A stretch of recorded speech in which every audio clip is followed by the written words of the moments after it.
नमस्कार, मैं हूं पुण्य प्रसून वाजपेयी। दस्तक में आपका स्वागत है। दस्तक की दस्तक अगर भूकंप के तौर पर होती चली जाए तो क्या हुआ नेपाल में और क्या हो सकता है हिंदुस्तान, आज खबरदार इसी बात को लेकर। क्योंकि जो तस्वीर नेपाल से निकल कर आ रही है और हमारे तमाम संवाददाता अलग अलग जगहों से जिन खबरों को भेज रहे हैं वो वाकई खबरदार करने वाली खबरें हैं। वजह इसलिए क्योंकि हिमालय के रेंज में भारत भी आता है और उस दायरे में भारत के साथ अगर नेपाल की राजधानी काठमांडू है तो दूसरी तरफ भारत की राजधानी दिल्ली। सही मायने में कहें तो जिन परिस्थितियों से काठमांडू गुजर रहा था और आने वाले वक्त में दिल्ली उस दायरे में आ सकता है, इसको लेकर भूवैज्ञानिक लगातार सवाल खड़ा करते आए हैं। शायद इसीलिए आज हमने सोचा कि नेपाल की छांव में दिल्ली और हिंदुस्तान की उस तस्वीर को भी देखने की कोशिश की जाए कि दरअसल यहां पर तैयारी कुछ है या कुछ भी नहीं है, या सिर्फ एक दूसरे को खबरदार किया जाता है। शुरुआत किस रूप में की जाए? शुरुआत इसी रूप में करते हैं कि क्या कभी किसी ने सोचा नेपाल का कोई नागरिक भूकंप के बाद कहेगा ये देश क्या रहने लायक नहीं? और दिल्ली में सिर्फ एक इमारत गिरने भर से 80 लोग की मौत हो जाती है एक वक्त। उन जगहों पर अगर भूकंप आ जाए तो क्या होगा? तस्वीर के कई चेहरे हैं, लेकिन आज दो चेहरों के आसरे खबरदार देश के लिए।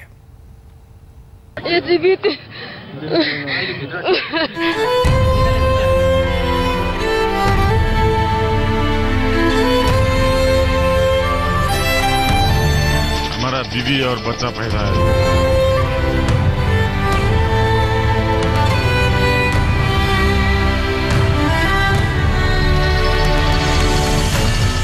थोड़ा सा भी सांस होता तो हमारा भी आस होता, लेकिन हमारा बात भी किसी ने बॉल नहीं किया है, इसीलिए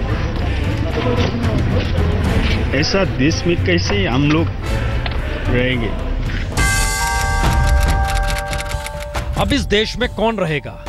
ये शब्द दरअसल जमीन हिला देते हैं, या कहें जिंदगी जिस जमीन पर गुजार दी उस एहसास को डिगा देते हैं जिससे भरोसा उठ जाए।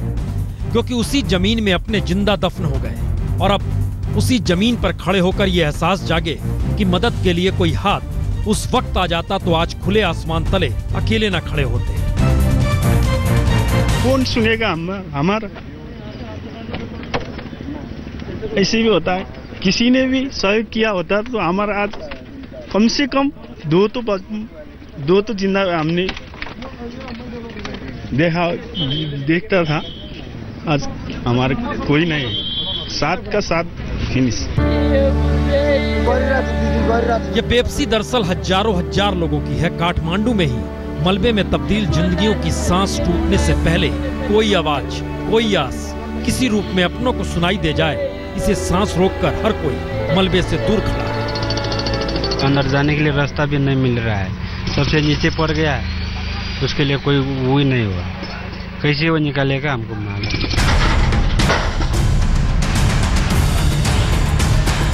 तो क्या भूकंप के बाद ऐसी किसी भी आहट के लिए खुद भारत तैयार है, जिसके हाथ नेपाल के हर आंसू को पोंछने के लिए तैयार हो चले हैं?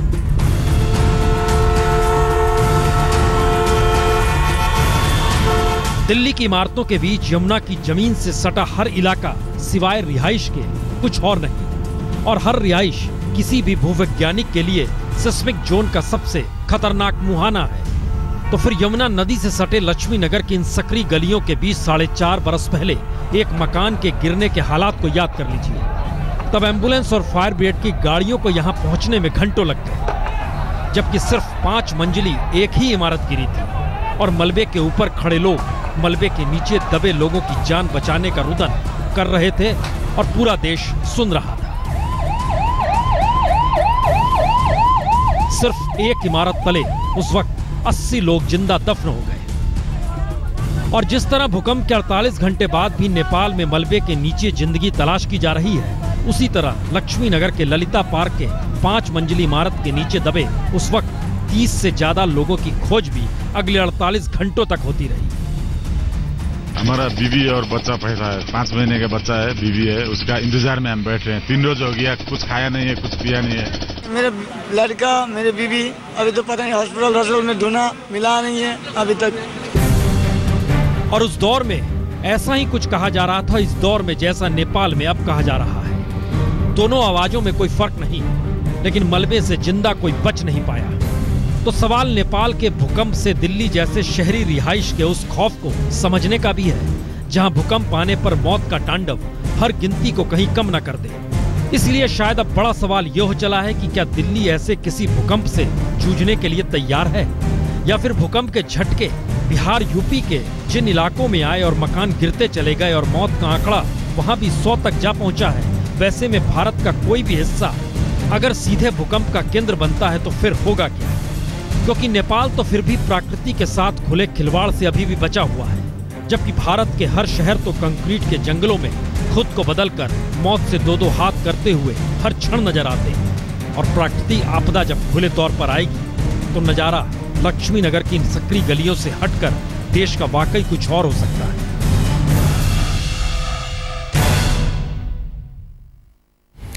जाहिर है दिल्ली ही नहीं, देश के अलग अलग हिस्सों में चले जाइए, महानगरों में चले जाइए, वहां पर जिस बेढंगे तरीके से मकानों और रिहाइश की कतारें नजर आएंगी, उन सक्रिय गलियों के भीतर कई सवाल देखकर बार बार खड़े होंगे, काश भूकंप का केंद्र कभी यहां ना बने।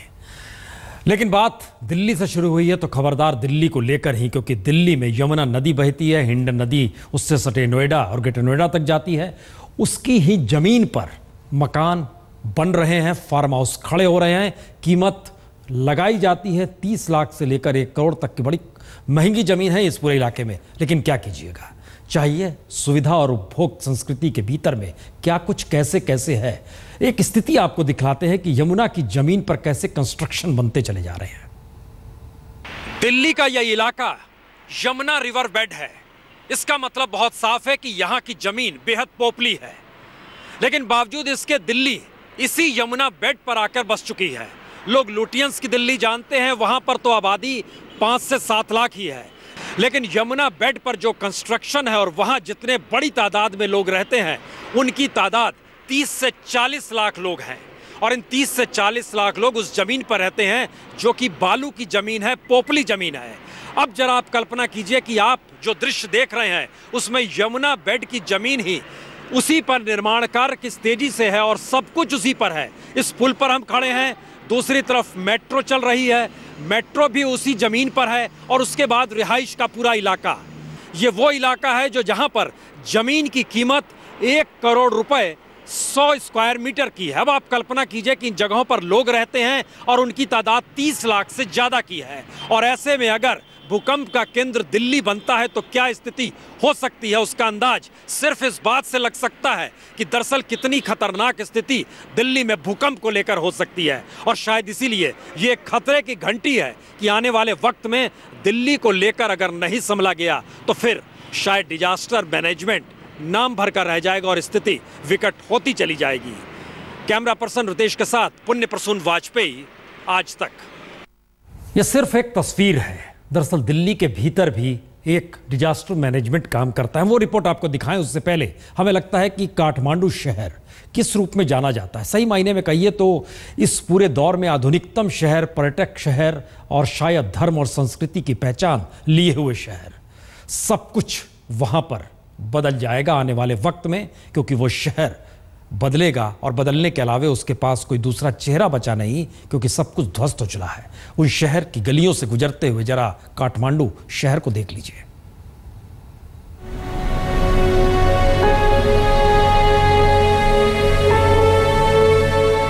आसमान से काठमांडू चाहे आज भी जन्नत सरीखा नजर आए, लेकिन काठमांडू की जमीन पे पैर रखिएगा तो फिर त्रासदी शुरू हो जाएगी। और शायद काठमांडू की मुश्किल अब यही है, उसे फिर से खड़ा होना है। यानी एक शहर या एक महानगर भर नहीं, बल्कि अपने आप को खड़ा करना है। ये वो शहर है जहां 20 लाख लोग की रिहाइश है, लेकिन काठमांडू का मतलब सिर्फ रिहाइश नहीं, बल्कि इतिहास, धर्म, संस्कृति से लेकर आधुनिक शहरों की नुमाइश में अव्वल रहने वाला एक ऐसा शहर भी जहां दुनिया भर के लोग टूरिज्म का मजा लेते हुए धर्म और संस्कृति की जमीन को भी समझने आते हैं। शायद इसीलिए काठमांडू को सपनों का शहर भी कहा जाता है। लेकिन इस शहर को फिर से जिंदा होना है और नेपाल को भी अपने आसरे खड़ा करना है। काठमांडू का सच यह भी है कि नेपाल की जीडीपी का 1/3 हिस्सा काठमांडू से ही जाता है। और काठमांडू जब मलबे में तब्दील हो चला है तो सवाल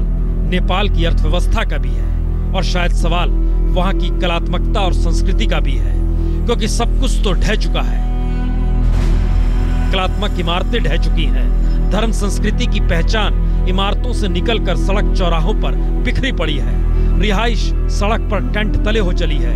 हसीन वादियों में हमेशा दुनिया का मन मोहने वाला शहर बीतते वक्त के साथ बीमारी और महामारी फैलने की तरफ भी इशारा करने लगा है। टूरिज्म की पहचान वाला काठमांडू शहर दबे पांव एक ऐसे खतरे की तरफ बढ़ रहा है जिसमें लोग अभी अनजान हैं, लेकिन धीरे धीरे हर सांस जब सामान्य होगी तब समझ में आएगा कि जहां पर गाड़ियां नहीं पहुंच सकती, राहत नहीं पहुंच सकती, वहां पर क्या वाकई बीमारी और महामारी की स्थिति आ सकती है। क्योंकि इतने लोग इकट्ठे वहाँ रह रहे हैं, वहाँ जो पानी दूषित हो सकता है उससे कॉलरा, मच्छर हो जाएंगे, उससे मलेरिया हो सकता है, लोगों को पानी की कमी से डिहाइड्रेशन हो सकती है। यूं भारत ही नहीं 12 देशों के डॉक्टर भी नेपाल पहुंच चुके हैं, लेकिन जितनी तादाद में दर्द समूचे नेपाल में बिखरा पड़ा है और इलाज की व्यवस्था से आगे नेपाल के पहाड़ी इलाकों में जो मुश्किलात आ रही है वो काठमांडू से दिल्ली तक के हालात के जरिए समझा भी जा सकता है।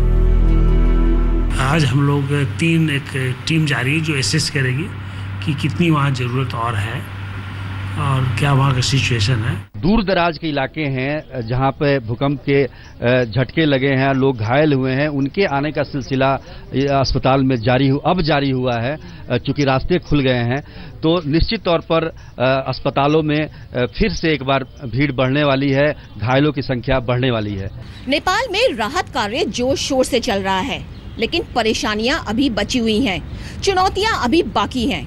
डॉक्टरों का कहना है कि यदि लोगों को सही समय पर इलाज नहीं मिला, हाइजीन का ध्यान नहीं रखा गया तो महामारी फैलने का पूरा खतरा है।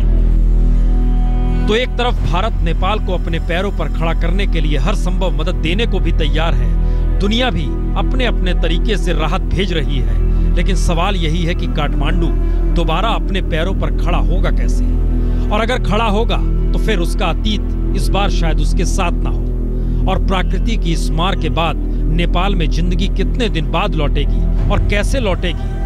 अभी तो सारी मशक्कत सिर्फ और सिर्फ सांसों के लौटने और सांस लेने भर की हो चली है। ये तस्वीरें डरा सकती हैं, ये तस्वीरें ऐसी हैं जिसको लेकर गुस्सा भी आ सकता है, आक्रोश भी आ सकता है, दुख भी हो सकता है, दर्द भी कहीं जहन में रेंग सकता है। लेकिन इसका दूसरा सिरा अगर दिल्ली से पकड़ें और ये समझने की कोशिश करें कि क्या वाकई दिल्ली अगर सेस्मिक जोन 4 के तहत आता है, जो कि 5 से 1 डिग्री नीचे है लेकिन 1 से 4 डिग्री आगे बढ़ चुका है, तब जरा कल्पना कीजिए कि दिल्ली का मतलब क्या हो सकता है। प्रधानमंत्री बहुत तेजी से पहल करते चले गए और नेपाल ही नहीं पूरी दुनिया में भारत की वाहवाही हो रही है। लेकिन दिल्ली या देश के किसी भी हिस्से में भूकंप आ जाए तो क्या होगा, रिपोर्ट देखिए।